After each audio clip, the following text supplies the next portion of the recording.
Bonjour mesdames et messieurs et bienvenue à Faire du Cash. Aujourd'hui, j'ai la chance d'être avec mon très cher ami Samuel Denis. Bonjour. Bonjour, bonjour. Salut. Ça va bien? Super bien, excellent. Et toi? Ah ben ça va pareil, pareil. Super. Ben écoute, explique-nous un peu là. J'ai fait un peu de recherche et j'ai vu que tu es coach de vie, c'est bien ça? Oh, coach de vie, c'est un terme assez large. Techniquement parlant, je suis en lancement, dans la recherche, préparation et tout ça. Et j'aimerais être plus dans la perception. Sur tout ce qui est mental, tout ce qui est au niveau du cérébral. Comprendre son cerveau, comprendre comment ça fonctionne pour pouvoir mieux maîtriser ce qui nous arrive. Le meilleur exemple que je pourrais prendre, c'est les émotions. Si on ne comprend pas les émotions et qu'on ne les maîtrise pas, c'est elles qui nous maîtrisent. Fait que c'est soit tu contrôles les émotions, soit tu te fais contrôler par les émotions. Puis comme ça, c'est hyper simple de le remarquer, c'est quand tu es fâché, énervé contre quelqu'un, tu vois tout ce que cette personne-là a fait de mal contre toi et tu vas tout oublier ce qui est beau, ce qui est bien, ce qui est joyeux. Tu vois comme un écran noir. Ok. Parce que tu contrôles plus tes émotions, tu te laisses contrôler. C'est comme les émotions te donnent un filtre qui fait que tu peux juste voir une chose qui est tout ce qui peut amplifier l'émotion. Les émotions, c'est comme une barrière en résumé. Mais en même temps, ça aide beaucoup. Quand tu comprends comment ça marche. Regarde, ça m'est arrivé très récemment. C'est mon coach, Mitch, que je fais aussi une formation dans l'ordre de la conférence, qui me parlait de au niveau des émotions, que toutes les émotions étaient bonnes. Il n'y a pas de mauvaises émotions. C'est juste des émotions qui te font sentir bien et d'autres qui te font sentir mal. Mais en gros, ce que c'est une émotion, c'est un message de ton corps. Imagine, tu es stressé, tu vas te sentir un petit peu mal, tu vas avoir peut-être plus chaud, tu vas être plus attentif. Mais si tu es stressé, c'est un message de ton corps qui te dit attention, il y a quelque chose que tu ne maîtrises pas, ou il y a quelque chose que tu n'es pas prêt à accepter ou à te confronter face. Tu sais, on va dire, là, s'il faut que j'aille faire ma première conférence demain, je vais énormément stresser parce que je suis pas prêt à la faire. Même si je pense que je suis prêt, tu sais, je suis pas. C'est pas comme. Ce sera jamais parfait, mais c'est pas. Il n'y a pas assez de préparation. Ça fait que ton cerveau, il sait clairement que là, tu vas pas être à ton top. Tu pourrais faire mieux, puis juste ça va te donner un stress parce que tu vois ce défi-là de faire une première conférence comme quelque chose que tu n'es pas prêt à faire et ça va te donner un stress. Donc c'est un message. Tu me fais réfléchir, c'est un peu comme moi là en ce moment, c'est comme une de mes toutes premières entrevues, et je suis comme un peu nerveux. Tu sais, t'as Ouais. des petits trucs pour enlever ce stress-là? Ben ça, c'est aussi le stress du changement, la nouveauté. Tu sais, quand tu t'exposes à quelque chose de nouveau, c'est l'inconnu. Tu sais pas ce qui va se passer, tu sais pas comment ça va se terminer. C'est sûr que là, ça va pas se mal se terminer, ça ne peut que bien aller parce que tu vas prendre de l'expérience, tu vas t'améliorer. Mais c'est le fait déjà de comprendre que ce stress-là est bon pour toi, ça va déjà t'aider. Parce que ce stress-là, ça veut juste dire comme tu es en train de faire quelque chose de nouveau. Et dans ton domaine, c'est quelque chose de super bon. Quand tu te lances en entrepreneuriat, faire quelque chose de nouveau, c'est la base. On se lance en entrepreneuriat pour justement se développer, apprendre des nouvelles choses, développer des nouvelles choses et s'améliorer tout le temps. Parlons de toi. En ce moment, tu débutes toi aussi. Hmm. Comment ça marche? Comment tu gères tes affaires? Explique-nous un peu pour le bienfait de tous nos spectateurs qui nous regardent. Ben, on va dire que mon parcours a commencé à mes 8 ans. C'est à mes 8 ans, comment dire, je pense qu'il a vraiment commencé le jour où je me suis perdu, mais perdu complètement parce que j'étais un petit aventurier. J'étais le seul enfant du village. J'habitais à Québec, à Lévis. J'étais le seul enfant de la ville, sans grade même, seul enfant de la ville qui pouvait aller en dehors de la ville. Ok. Tous les autres parents disaient tu peux pas sortir de la ville, c'est trop dangereux, il faut que tu restes proche. Mon père me disait à une seule condition, c'est que tu reviens avant le coucher du soleil. Fait que moi, ce que je faisais, c'est que je prenais mon vélo le matin, je partais le plus loin possible et je m'arrangeais pour revenir avant le coucher du soleil. Donc, il fallait que je calcule que tous les mètres que je faisais en avant, il fallait que je le fasse en arrière. À tes souhaits. Ben merci, merci. Fait que si je faisais 1 heure de route en avant, il fallait que je fasse 1 heure de route en arrière. Donc je m'arrangeais pour aller le plus loin possible en espérant revenir à l'heure. Et forcément, ben ça c'est le but de l'aventure, c'est de découvrir des endroits. Et l'une des premières, un des premiers résultats quand tu t'aventures, c'est que tu ne sais pas où t'es, donc tu te perds, techniquement parlant. Et ben là, je me suis vraiment perdu. Et j'ai commencé vraiment à me juger, à me critiquer, parce que je commençais à pleurer, j'étais stressé, je savais plus, tu sais, je commençais à voir noir. Et je savais pas contre qui me fâcher, parce que je savais pas encore que c'était de ma faute. J'avais juste le réflexe que tout le monde a de blâmer quelqu'un. Fait que là, ben, même si je suis pas croyant, je commençais à dire mais pourquoi mon Dieu, pourquoi tu me fais ça? Pourquoi faut que ça m'arrive à moi? Puis nanana, puis j'étais c'était une crise de corps, de tabarnak. Je les sortais tout ce que je connais au niveau des injures. C'était drôle quand j'y repense. Bel épisode. Puis, mais là, ça a pris 2 minutes, 3 minutes. Après, j'ai commencé à me dire mais à quoi ça me sert de faire ça? Et je suis perdu, au beau milieu de nulle part, loin de la ville. Je suis en train de perdre mon temps parce que là, le soleil, je couche de plus en plus vite, là, comme le temps approche, le temps avance. Là. Plus je me plains, plus je pleure, ben, plus je perds du temps pour revenir chez moi. Fait que là, plus il y a de chances que je me fasse doublement engueuler. Puis je me suis juste posé cette merveilleuse question-là, qui a donné ce 1% d'angle qui m'a suivi toute ma vie. Ça, je vais te l'expliquer après. C'était que, est-ce que ça me sert à quelque chose de blâmer les autres? De me critiquer, de me plaindre, de pleurer ou de faire quoi que ce soit. Est-ce que ça va régler mon problème? C'est évident que non. Fait que j'ai juste commencé à me mettre dans ma tête que les émotions négatives étaient inutiles. C'est pas vrai, mais ça m'a aidé. Ça m'a énormément aidé parce que ça m'a permis juste de bypasser tout ce qui était réaction négative. Dès que j'avais une réaction négative, je me posais la question à savoir est-ce que ça sert vraiment à quelque chose? Jusqu'à ce que je comprenne, il y a à peine 1 an, que oui, ça sert à quelque chose, si tu comprends, c'est quoi? Là, je comprenais pas c'est quoi. Je comprenais pas pourquoi j'étais fâché, pourquoi je me sentais mal. Fait que j'étais fâché, je me sentais mal. Mais, puis le fait de me poser cette question-là, ça m'a juste aidé. Et ça, c'est le 1%. Tu sais, en mathématiques, on a tous fait des droites parallèles, les angles droits, toutes ces affaires-là. Quand tu prends 2 droites parallèles et que tu t'en tournes une de 1 degré, au début, ça se voit pas. Pendant le premier mètre, ça se voit pas. Les 10 premiers mètres, ça se voit pas. Tu vois aucune différence, c'est presque parallèle. Mais quand tu fais 1 km, 2 km, 10 km plus loin, les 2 droites commencent à vraiment s'éloigner de plus en plus. Et ça, c'est quelque chose que j'ai eu du mal à comprendre toute ma vie. Parce que je suis quelqu'un qui aime les résultats. Je fais quelque chose, je veux un résultat. Et ces 2 dernières années, en faisant vraiment toutes mes recherches actives dans l'entrepreneuriat, j'ai compris que dans notre domaine, où on veut s'améliorer, où on veut voir du changement, il faut faire des 1%. On ne peut pas lancer une compagnie, être millionnaire. On ne peut pas lancer une start-up et changer le monde. Ça va être 1%, tu vas commencer à faire des recherches. Un autre pourcent, tu vas commencer à prendre des petites actions, à t'introduire au monde, à faire des entrevues. Tu vas commencer à t'améliorer petit à petit. Ça, tu ne vas pas vraiment le voir au début.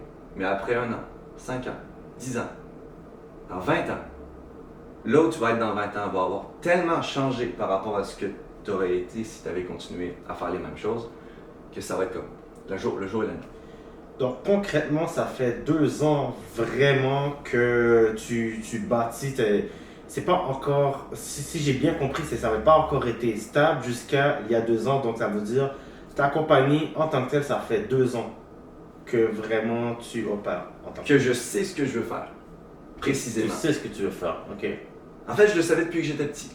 Depuis que j'ai 5-6 ans, mon père m'a mis 2 baguettes de drum dans les mains. Il m'a appris à jouer un beat. Petit tap, petit tap. Ça a été le commencement. Je voulais être un grand acteur célèbre, un grand musicien célèbre. Je voulais que ma parole soit entendue, je voulais être connu. Mais je ne savais pas pourquoi ni comment. Okay. Puis ça, à force de grandir, puis d'aller à l'école, puis de m'entourer de personnes, ben j'ai fini par oublier ce que je voulais, mon rêve. Fait que je suis rentré dans le moule de la société et j'ai commencé à me poser des questions, comme où est-ce qu'il faudrait que je travaille, peut-être que j'irai dans un restaurant, peut-être que j'irai dans la construction comme mon père, ou peut-être que je serais vétérinaire un jour. Tu sais, c'est comme, j'avais des rêves qui qui fitait avec le moule de la société. Puis ça m'a juste fait oublier qui j'étais. Mais dans le fond, j'étais toujours en train d'évoluer vers ce que je voulais faire. Depuis mes 8 ans, ça a été le point de départ. J'ai commencé à me poser des questions. J'ai commencé à me demander comment je pouvais être meilleur. Qu'est-ce que les autres faisaient? Qu'est-ce que j'aimais chez les autres? Et pourquoi? Et qu'est-ce que ça faisait? Est-ce que je pouvais l'avoir aussi? Tu sais, fait que j'ai commencé à m'inspirer, à regarder les autres, à juste tout le temps me poser des questions. Pourquoi? Et ça a été... Je savais pas vraiment, mais ça m'amenait doucement vers un objectif. Puis il y a 2 ans, je suis là parce que j'habitais en France pendant 9 ans. De mes 11 ans à mes 19 ans. De mes 10 ans à mes 19 ans, j'habitais en France. On pourra revenir tout à l'heure sur ça. Ouais. Puis là, je suis revenu à Montréal il y a 2 ans. Et là, ça a été comme la porte ouverte. Je retrouvais toutes les possibilités qui étaient possibles dans le monde. Définitivement. Parce que Montréal, c'est comme une ville d'opportunités. C'est malade comme ville, effectivement. Ouais. Ça aide beaucoup, grande porte ouverte. Exactement. Fait que là, tu sais, je suis rentré ici, puis en plus, j'étais bien entouré. Mon beau-père, il s'intéressait aux mêmes choses que moi. Fait qu'on a commencé à faire du e-commerce. Après ça, on s'est lancé dans le network marketing. Puis puis après ça, j'ai commencé à m'intéresser à tout ce qui était justement le coaching, puis ces affaires-là. Puis c'est tout un monde que je ne connaissais absolument pas. Jusqu'à ce que je comprenne que déjà le fait d'avoir juste lancé mes recherches, puis juste le fait de m'être ouvert d'esprit, de m'être ouvert l'esprit, de m'être intéressé à ces choses-là, ça m'avait appris tellement de choses. Comme ce 1% là. Ça m'a appris à travailler sur des choses qui ne donnent pas de résultats. Mais qui après 1 an, 2 ans, 10 ans, 5 ans, 20 ans, tu vois une différence comme hallucinante. Puis ça, c'était il y a 2 ans. J'ai commencé, je dirais que c'est vraiment le network marketing qui a tout fait commencer. Okay. Tu sais, sans parler de est-ce que c'est bon ou mauvais, tout ça, c'est une école. C'est difficile et ça t'apprend énormément de choses. Et c'est ça qui m'a lancé dans le développement personnel, en action, à lire des livres, à regarder des vidéos, à faire des formations, puis tout ce genre d'affaires-là qui fait que je me suis développé encore plus vite et qui m'a amené à tomber sur une vidéo d'un YouTuber. Il n'est pas YouTuber, il est conférencier, mais il met des vidéos sur YouTube. Le YouTuber, la vidéo sur laquelle je suis tombé, c'est How to Master the Art of Speech. Une affaire de même. C'est comment être un conférencier. C'est quoi l'importance de savoir s'exprimer publiquement en conférence. Et c'est de Eric Edmides. C'est un conférencier, j'adore son style parce qu'il est très simple. Tu sais, c'est le genre de gars qui met sa main dans sa poche puis qui avec son petit t-shirt très cool. Là, puis c'est comme, t'as pas besoin d'être hyper classe, hyper bien habillé pour offrir un message qui a de la valeur, qui a de l'impact.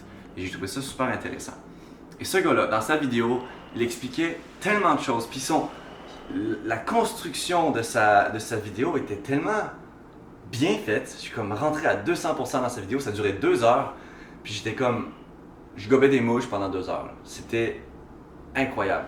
Et ça m'a juste donné comme le déclic pour dire, ok, je veux être conférencier.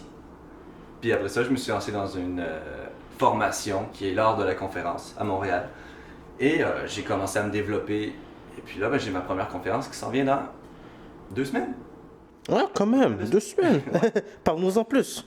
Puis avec là, ça a été tout un déboulement. Avec à partir de ce moment-là, j'ai découvert que le métier de conférencier, ça existait. C'était comme être un coach, mais encore mieux. C'est comme plus avancé. Parce qu'au lieu d'impacter une personne à la fois, tu peux en impacter 100, 200, 500, 1000, 10 000. Fais-nous un petit insight de ta conférence. Tu m'as dit dans 2 semaines, tu vas nous faire un. Dans le fond, j'avais déjà fait c'était comme une conférence, mais c'était plus une petite discussion dans un réseautage. Donc, je parlais devant 15 à 20 personnes. Ça, c'était ma première fois. C'était avec Manolo Corporation. Et je parlais en fait de ma vie. Puis j'avais préparé toute une conférence sur la confiance en affaires. Et là, j'arrive en face de mon coach et je lui sors ma conférence et il me dit « C'est bon, mais reprends tout. » Et ça, c'était 1 semaine avant que je fasse mon premier speech là, dans la petite salle. Et avec là, j'ai comme tout abandonné ma belle conférence que j'avais préparée pour juste finalement parler de moi. Et la plus grande chose qui m'a appris, c'est qu'il faut mais ça, c'est bon pour partout. C'est bon tout le temps dans ta vie. Il faut que tu sois bien au lieu d'être bon. Faut pas que tu cherches à être bon, sinon tu vas pas être bien. Ça, là, c'est une phrase magique. Il faut que tu sois bon. Non, il faut que tu sois bien. Il faut que tu cherches à être bien. Et donc, tu vas être bon. Tu vas devenir bon. Si tu te poses trop de questions à est-ce que je suis bien, est-ce que je suis bien habillé, est-ce que je suis bien placé, est-ce que je parle fort, Si tu te poses trop de questions pour comment être bien, tu vas juste pas être bon. Tu vas pas être naturel. Et ça, c'est être authentique et être juste bien. Donc, c'est comme s'accepter soi-même, s'accepter comme on est avec ses problèmes de discours, ses problèmes de confiance, peu importe. C'est juste t'accepter comme t'es, tel quel. Et fais une conférence avec ta force que tu as aujourd'hui. Tu vas être un grand conférencier plus tard, fine, ça va être merveilleux, tu as des beaux projets. Mais aujourd'hui, tu n'es pas un conférencier. Et deal avec ça. C'est ça qui m'a appris. Et fait que j'ai fait ma première conférence dans cette mentalité-là, de me dire que je devais me présenter moi-même, en tant que moi-même, sans chercher à être bon. Juste en étant bien. Et ça m'a déjà développé beaucoup de choses. Puis là, pour ma deuxième, fait que là c'est ma vraie grande conférence, on va être devant à peu près une centaine de personnes, je pense. Je me suis préparé une conférence sur la curiosité. Et à quel point la curiosité et l'ouverture d'esprit, ça a changé ma vie. Et à quel point c'est important, puis que je trouve qu'il y a un manque de curiosité ou d'ouverture d'esprit, en tout cas, dans le quotidien des gens. Et fait que je vais parler en quoi c'est important, en quoi c'est important, tout simplement. Ma grande question, tu connais c'est quoi le nom du vlog? Faire du cash. Est-ce que tu fais du cash en ce moment? Attends, j'ai fait, je pense, un bon 20$ cette semaine. Tant. Ouais, c'est... Pour l'instant, tu sais, je suis dans le mode développement.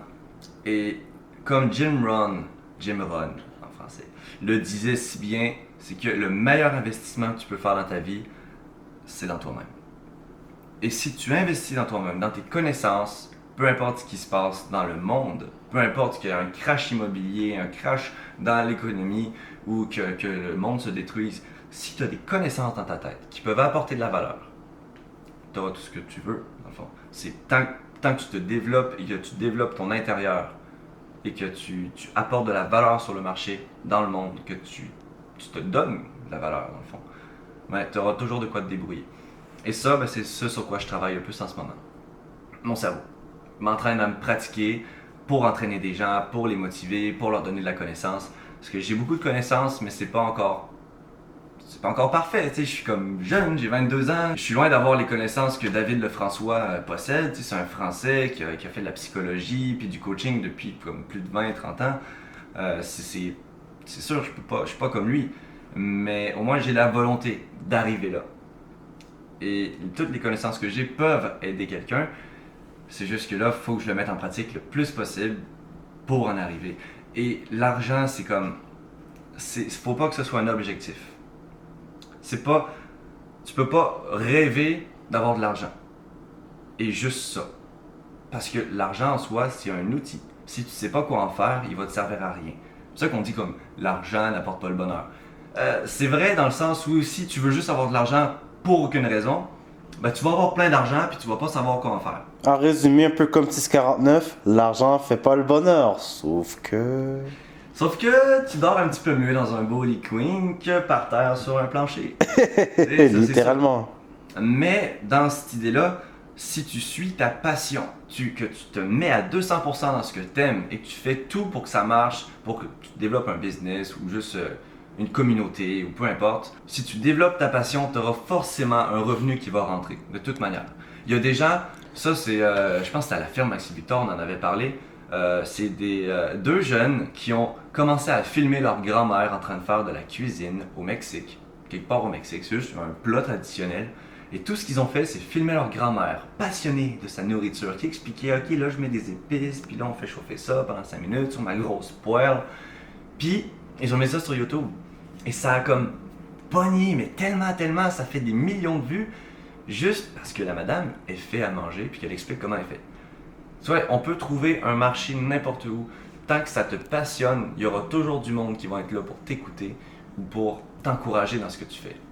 C'est juste qu'il faut que tu te lances. Fait que faire du cash, c'est comme, suis ta passion et fais tout ce que tu peux pour t'améliorer, pour être le meilleur dans ce que tu veux être. Tu sais, on va dire si ta passion c'est des chiens, deviens un entraîneur de chiens, trouve la nourriture la meilleure pour développer le chien, pour qu'il soit en bonne santé, pour qu'il fasse des acrobaties incroyables.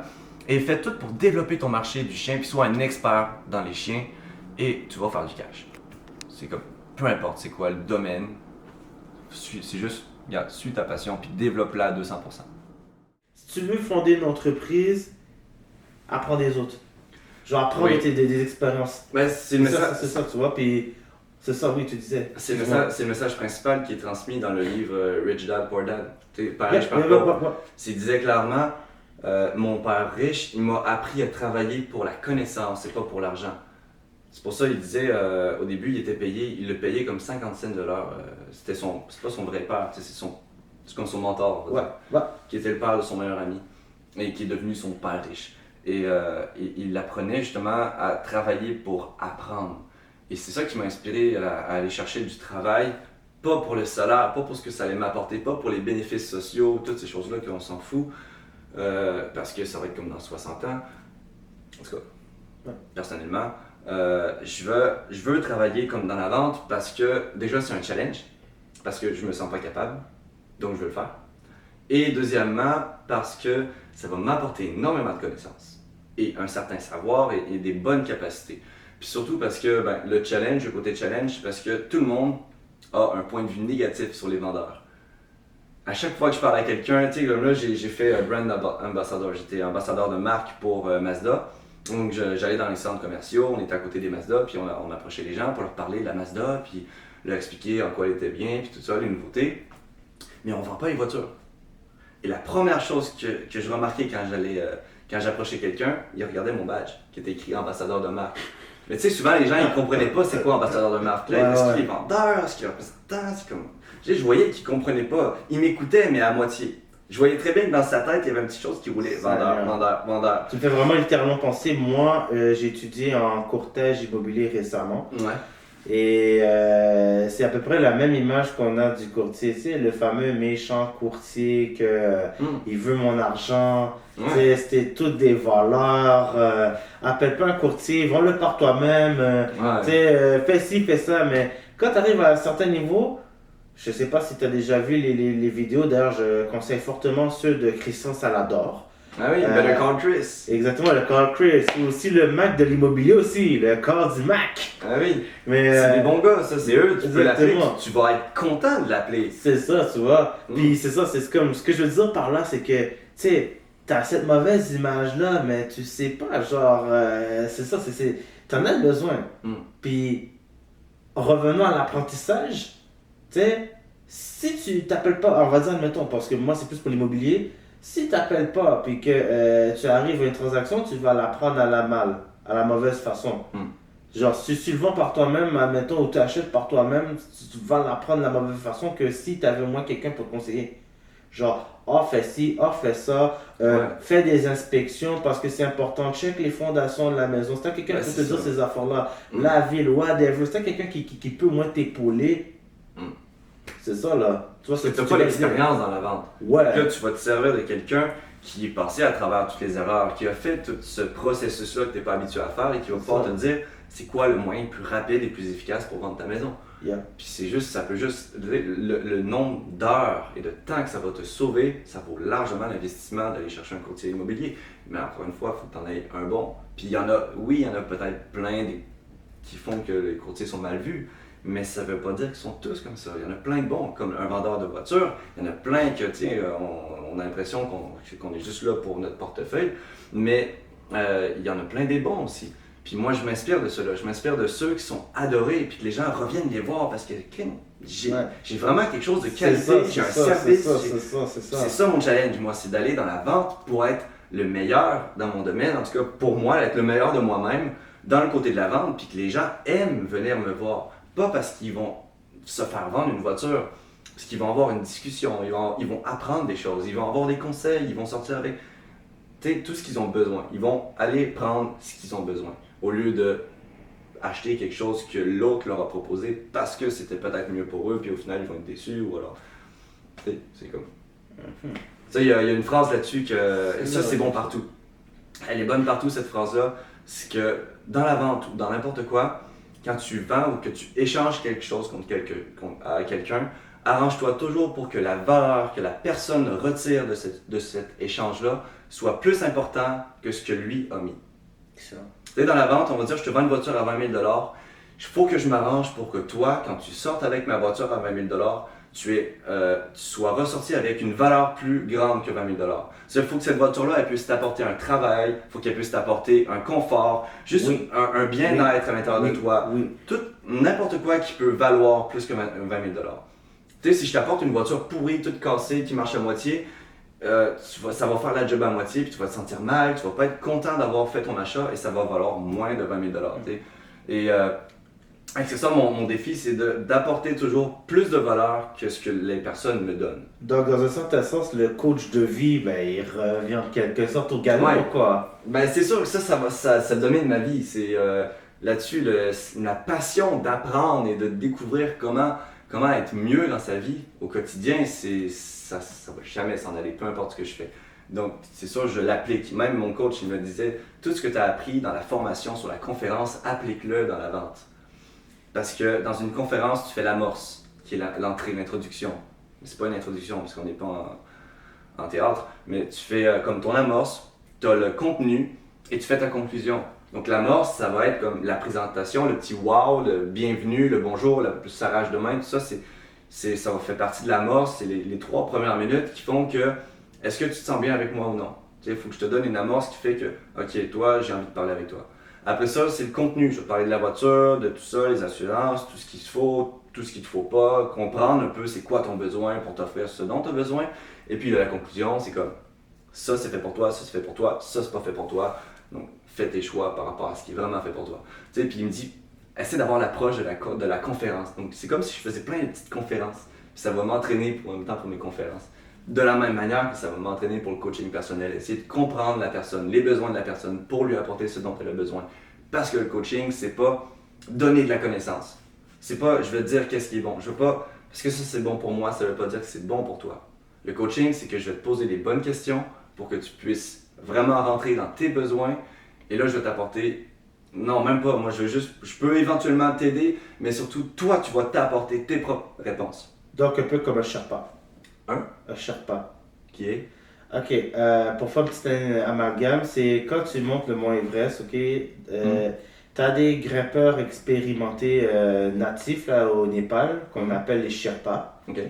Et les grimpeurs s'en vont et montent avec eux, c'est surtout eux qui vont beaucoup porter les affaires, gravir la montagne avec. Ils vont être là pour assister le grimpeur, mais pas l'aider à monter la montagne. Ouais. Tu vois? C'est vraiment... fais tes recherches là-dessus, je te dirais vraiment, il y a beaucoup de belles amalgames sur ça. Parce que les Sherpas, ils ont comme une philosophie sur ça, c'est comme, je suis là, je t'accompagne, mais c'est toi qui fais la job. C'est toi qui fais la job, il faut que tu la fasses. C'est toi qui dois vivre la sentir dans la montagne. C'est sûr, je veux pas t'amener en haut de la montagne. Exactement. Moi, la montagne, je la connais. Je la monte tous les jours. Matin, midi, soir, c'est mon gagne-pain. Ouais. Mais, vis la montagne, je suis là. S'il y a quelque chose, une urgence, je vais être là, je vais t'aider. Ben, c'est ça. Vis là la montagne. C'est vrai, ça ressemble pas mal au coaching. Yeah. Parce que ça aussi, c'est ça qui est compliqué, c'est que je vais te poser des questions que tu n'as pas envie de te poser à toi-même. Et même moi, j'ai un coach qui va me poser des questions que j'ai pas envie de me poser à moi-même. C'est ça qui est difficile. C'est pour ça aussi qu'on a besoin de coach. N'importe qui a besoin d'un coach. Toutes les personnes qui ont beaucoup de succès ou qui ont des grosses responsabilités ont un coach. Ils ont quelqu'un pour les aider. C'est presque obligatoire. Et parce que tu n'as pas envie de te poser ces questions-là ou tu n'as pas envie d'aller les chercher en toi parce que des fois ça fait mal, des fois tu n'as pas envie de te confronter à la réalité. Et c'est ça que je trouve super intéressant aussi, c'est que je vais vraiment... Dans le fond, toutes les réponses sont déjà en toi. C'est juste... Tu as juste besoin d'accompagnement. Ouais. Ouais, mon cher Samuel, écoute, parle-moi de ton programme en tant que tel. C'était quoi, 365 jours? Et à 365 jours, tu fais une vidéo, c'est bien ça? Ouh, ok, let's get into the real shit. Ça, là, mon programme, ça fait 6 mois que je le prépare. J'ai commencé vraiment au mois d'avril à écrire tout ce que je voulais parler. Et dans le fond, ce que je fais, c'est ça commence d'un point de vue égoïste. Pour moi-même, j'ai envie de m'améliorer et j'ai vu que la meilleure ou un des outils qu'on pouvait prendre pour s'améliorer, pour développer des bonnes habitudes et juste sortir de sa zone de confort et tout ça, c'était de s'afficher publiquement. Donc, ok, j'ai commencé à en parler à mes amis, me dire que je voulais faire telle affaire, tout ça. Mais ça suffit pas. Et parce qu'on me disait, j'avais vu le meilleur exemple qui était de si tu veux arrêter de fumer et que tu travailles, on va dire, dans un job de bureau, mets-toi un calendrier sur ta porte avec tous les jours de la semaine, tous les jours du mois, et tu mets une grosse croix rouge à chaque fois chaque jour que tu ne fumes pas. Et tu sais, évidemment, tu l'annonces publiquement, tu annonces à tout le monde, à tous tes collègues, à partir d'aujourd'hui, j'arrête de fumer, puis tu vas mettre une croix rouge. Et à chaque jour, tu mets une croix rouge et ça va, tu auras une pression sociale, puis en même temps, tu auras l'encouragement des autres. Tu dis, oh yeah, ça fait 10 jours que tu as arrêté de fumer, c'est comme, wow, félicitations. Et c'est juste plus d'outils qui vont t'aider à développer toutes ces choses-là. Et en partant de cette idée-là, je me suis dit, mais et si je me lançais une chaîne YouTube? Et que dans cette chaîne YouTube-là, j'ai commencé à vraiment partager tout ce que je sais, parce que c'est difficile d'avoir autant de choses qui peuvent me rendre heureux sans le partager. Et pour moi, le bonheur, ça se partage. Tout ce qui me rend heureux, je vais avoir tendance à le partager. Si j'ai le meilleur biscuit au monde dans mes mains, je vais vouloir te donner la moitié, parce que regarde, il est tellement bon, il faut que tu y goûtes. C'est parce que c'est ça qui me rend heureux. C'est ça qui rend les gens heureux. C'est quand tu arrives à rendre quelqu'un heureux, ça te donne du bonheur automatiquement. En tout cas, puis je me suis... fait que là, j'avais envie de partager toutes mes connaissances. Donc, je me suis dit, ben là, ok, je vais commencer à écrire des thèmes, à écrire des vidéos sur lesquelles je pourrais parler d'un sujet précis, dans un domaine de vie précis. Ça peut être la mentalité, la perception, comment on voit les choses, tout ça. Et expliquer à quel point ça peut t'aider, à quel point c'est bon. Puis tu sais, je fais vraiment une recherche là, précise, complète sur un thème. Et ça va être une vidéo. Et à la fin de la vidéo, je donne un défi là-dessus. Parce que YouTube, comme la télévision, c'est du divertissement. Il y a beaucoup de vidéos sur YouTube qui vont t'expliquer comme les 5 clés pour être heureux, les 3 lois pour avoir le bonheur, comment développer sa confiance en 5 étapes. Et bla bla bla bla bla bla bla bla, you know, c'est ça. Ouais, mais c'est toutes des bonnes choses. Ouais. C'est toute la bonne information. Ça peut tout marcher pour énormément de gens. Le problème, c'est que ça devient du divertissement. Tu regardes la vidéo et tu passes à la prochaine. Tu devrais regarder une vidéo, l'arrêter, noter tout ce qui a été dit, l'appliquer dans ta vie jusqu'à ce que tu aies développé la confiance que le gars parlait dans sa vidéo-là. Et là, tu regardes une autre vidéo. C'est ça qu'il faudrait faire techniquement parlant.